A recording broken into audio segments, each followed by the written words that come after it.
Hello everyone, welcome to my mini blog. তো আজকে আমার সকাল সকাল উঠে খুব ইচ্ছে করছিল ছাদে গিয়ে একটু ভিউটা নিতে। তো লোকাল ট্রেন যাচ্ছিল জন্য আমার ভিউটা নিতে একটু ভালোই লাগছিলো, ওয়েদারটা খুব সুন্দর ছিল। তো আমি একটু নিয়ে নিলাম চারপাশে ভিউ, তারপর নিচে এসে রান্না বান্না করে একদম খেয়ে দিয়ে রেডি হয়ে গিয়েছিলাম। আজকে আমার বেরোনোর কথা ছিল, তো আজকে আমি জুডিওতে গিয়েছিলাম কারণ আমার জুডিওতে আজকে শপিং করার ইচ্ছে হয়েছিল, তার জন্য। তো জুডিওতে আমি একাই গিয়েছিলাম, আমার হাজব্যান্ড চলে গেছিলো কাজে, একা একাই যেতে হয়েছিল, কী আর করবো, একা একাই গিয়ে তো একটু শপিং করে নিয়েছিলাম।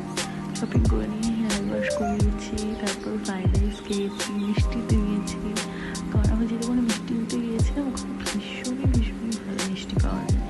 তো ওখান থেকে মিষ্টি প্যাক করে নিয়েছিলাম, তারপর কি আর বাড়ির উদ্দেশ্যে রওনা দিলাম। ব্লগ, তো দেখা হচ্ছে নেক্সট ব্লগে। By everyone.